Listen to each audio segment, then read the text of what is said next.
L'histoire du balai volant. Il y a bien longtemps, vivait une jeune demoiselle d'une grande beauté nommée Catherine. Elle habitait avec son père et sa mère dans une maison au sein d'un village. Un jour, comme à l'accoutumée, elle alla au ruisseau puiser de l'eau pour la rapporter chez elle. Alors qu'elle puisait, la jarre glissa de sa main.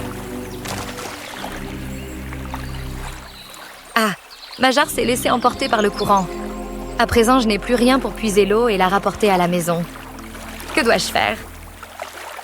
Soudain, un magicien apparut. Salutations, noble demoiselle. Quel souci vous afflige? Ma jarre a été emportée par l'eau. Elle est déjà bien loin d'ici. Ha ha ha, n'ayez crainte. Je vais vous la rapporter.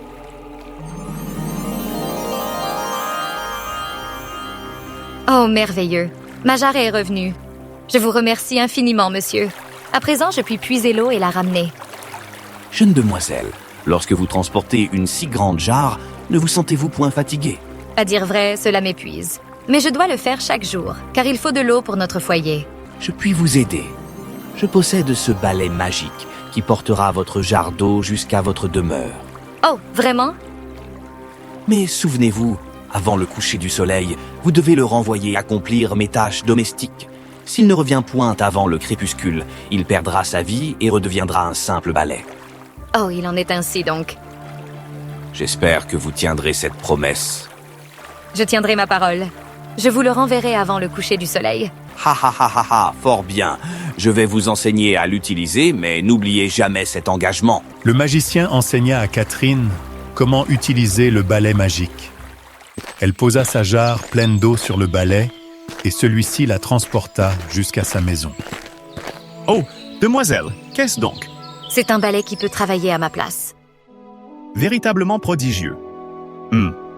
Puis-je recevoir un peu de votre eau? Je sais qu'il n'est point convenable de vous importuner, puisque vous avez peiné à la puiser, mais j'ai une grande soif. Ce n'est rien. Je vais vous en donner à boire. Je puis en chercher de nouveau.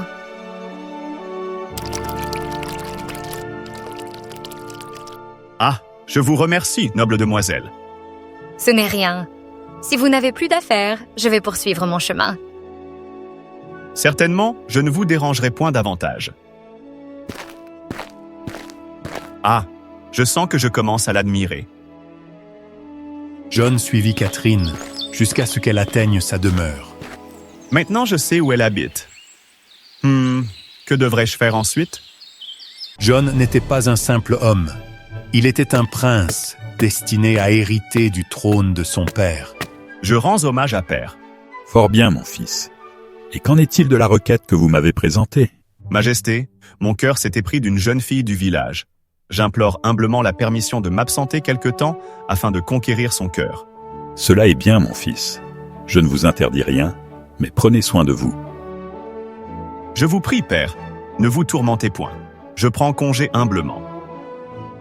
Le prince John se déguisa en simple villageois et se rendit à la demeure des parents de Catherine. Je vous salue, oncle, tante et noble demoiselle. Quelle affaire vous amène ici, jeune homme? Puis-je demeurer quelque temps dans votre maison? J'aiderai aux travaux domestiques et ne demanderai qu'un peu de nourriture. Père, qu'en pensez-vous? Pourrions-nous l'aider? Eh bien, notre fille travaille déjà chaque jour avec la force d'un homme. Nous ne voulons pas qu'elle s'épuise davantage. Il y a un abri inoccupé. Vous pouvez y rester pour l'instant, et en retour, vous aiderez aux tâches plus lourdes qui demandent de la vigueur. Je vous remercie infiniment, oncle, pour votre grande bonté. Je vous en prie, suivez-moi. Voici l'endroit où vous pourrez demeurer. Oui, merci beaucoup, noble demoiselle. L'autre jour, lorsque je vous ai rencontré, je pensais que vous aviez déjà un travail et un logis. En vérité, j'irais à la recherche d'ouvrages pour remplir mon estomac. Et c'est ainsi que je suis parvenu à votre demeure. Si vous me l'aviez dit plus tôt, j'aurais peut-être pu vous aider plus vite. Maintenant, reposez-vous. Plus tard, je vous confierai des tâches. Volontiers, toujours. Le lendemain, ils allèrent ensemble puiser de l'eau au ruisseau. Demoiselle, attendez-moi ici, je vais puiser l'eau. Fort bien, je vous en prie, allez-y.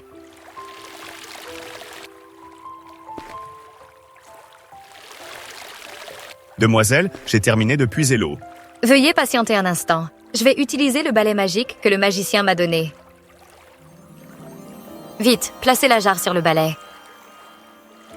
Oh, ce balai est vraiment merveilleux. Il maintient même la jarre sans qu'elle ne tombe. Mais hélas, je dois rendre ce balai avant le coucher du soleil, comme je l'ai promis. Ce n'est rien. Du moins, il nous a été d'un grand secours. Alors rentrons chez nous. Ils travaillèrent ensemble chaque jour et sortirent également se promener. En peu de temps, ils en vinrent à s'aimer profondément. Ma chère, êtes-vous heureuse aujourd'hui? Oui, en effet, je suis vraiment heureuse. J'aimerais que de tels jours soient nombreux. J'espère que nous aurons toujours cette joie et que jamais nous ne serons séparés. Pourquoi parlez-vous ainsi? Je plaisantais seulement. Rien de tel ne nous arrivera jamais. Ne songez point au malheur, car cela ne ferait que nous attrister. Je ressens un peu de faim. Vous avez faim? Attendez-moi ici, je reviendrai bientôt. Ne soyez pas long, mon cher. Je comprends.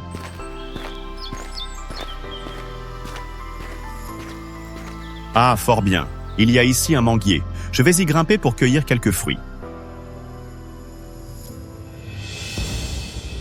Aïe, ma jambe.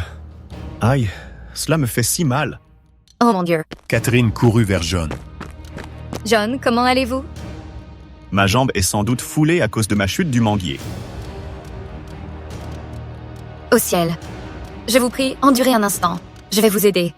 Retournons à la maison chercher un remède pour votre jambe. Je ne puis marcher. En effet, avec votre jambe en cet état, marcher est impossible. Ah, mais le balai magique peut nous aider. Catherine utilisa le balai magique pour ramener John à la maison. Je vous en prie, tenez encore un peu. Nous serons bientôt arrivés. Mère, il est arrivé un malheur. Je vous en prie, aidez John. Il est blessé. Hélas, qu'est-il donc arrivé, mon enfant? Il est tombé d'un arbre. Vite, portez-le se reposer sur le lit. Je vais le soigner.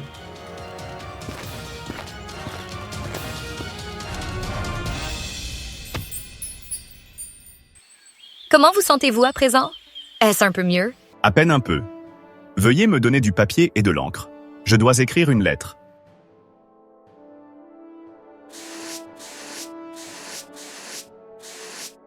Oncle, je vous prie de remettre cette lettre au général du palais royal. Le général enverra alors un carrosse pour me ramener au palais. Oh, pourquoi ai-je l'impression de ne point comprendre? En vérité, je suis le prince John. Oh, Pardonnez-moi tous d'avoir caché cela. C'est seulement parce que je m'étais épris de votre fille. Si le prince aime vraiment ma fille, alors j'en suis comblé de joie. En effet, c'est vrai. Je vais retourner au palais voir mon père. Ensuite, je reviendrai pour emmener Dame Catherine et l'épouser à la cour royale. Par la suite, le général escorta le prince John de retour au palais royal. Catherine, je dois partir à présent, mais je vous promets que je reviendrai vous épouser. que le ciel vous bénisse. Prenez soin de votre santé. Et vous aussi. Je dois m'en aller maintenant. Pourquoi n'avez-vous point honoré votre promesse envers moi? Mon balai a péri. Qui donc m'aidera à accomplir mes tâches? Oh, je l'avais oublié. Pardonnez-moi, maître. Je n'avais nullement l'intention que le balai meure.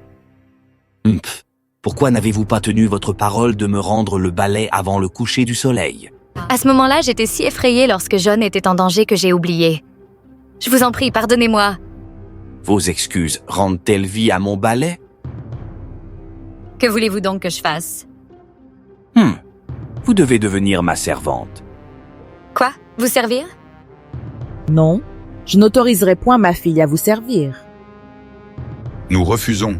Nous ne laisserons pas notre fille partir avec vous. Ha ha ha, aucun de vous ne peut m'en empêcher. Non, mon enfant.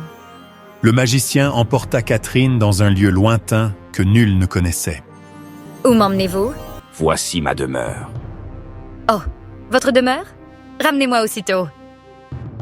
Je ne puis vous relâcher. Vous devez me servir ici. Je vous avertis, si vous me retenez ici, vous connaîtrez le danger.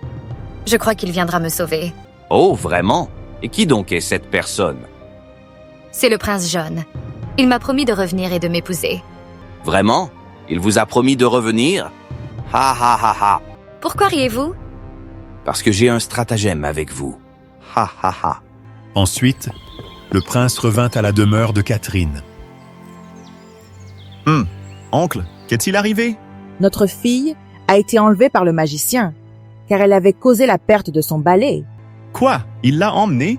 Où donc l'a-t-il conduite? Je ne sais pas. Oncle, tante, ne vous tourmentez point. Je retrouverai Dame Catherine et la ramènerai. Après un certain temps, il arriva devant une maison isolée. Je me sens si las et affamé. J'entrerai demander de la nourriture. Quelle affaire vous amène ici? Je voyage à la recherche de quelqu'un et je suis arrivé en ce lieu reculé. Puis-je solliciter un repas? Oui, entrez donc. Je suis une princesse du royaume voisin. Je suis venue ici pour me reposer quelque temps, puis je retournerai dans mon domaine. Oh, est-ce ainsi? Alors je rembourserai votre Altesse pour ce repas un jour. Oui, vous devez me le rendre. Et comment dois-je vous rendre cela? Vous devez m'épouser. Quoi? Vous épousez simplement pour un repas? Pourquoi pas? Je suis une princesse belle et de haut rang, égale à vous. Ne suis-je point digne? J'aime déjà une autre. Je lui ai promis le mariage et je la cherche en ce moment. Si ce repas devait me faire rompre mon vœu, je préférerais mourir de faim. Assez. Devez-vous vraiment tenir cette promesse? Même si je devais mourir, jamais je ne trahirais ma parole envers elle. Alors la princesse se transforma en magicien. Ah, vous êtes le magicien? Catherine, enfin je vous ai retrouvée. Mon cœur est comblé de joie. Moi aussi je suis heureuse, car vous m'avez sauvée. Sauvé, que voulez-vous dire? Grâce à votre promesse envers moi. En vérité, vous l'avez tenue. Vous n'épouserez nul autre que moi. Ah, je comprends. Votre fidélité a redonné vie à mon balai. À présent, plus aucune dette n'existe entre nous. Reprenez Catherine avec vous. Catherine, rentrons ensemble à la maison. Catherine retrouva ses parents. Puis elle et le prince John furent unis par le mariage, vivant heureux pour toujours. La leçon de ce conte nous enseigne que tenir ses promesses est la chose la plus importante dans la vie. Fin.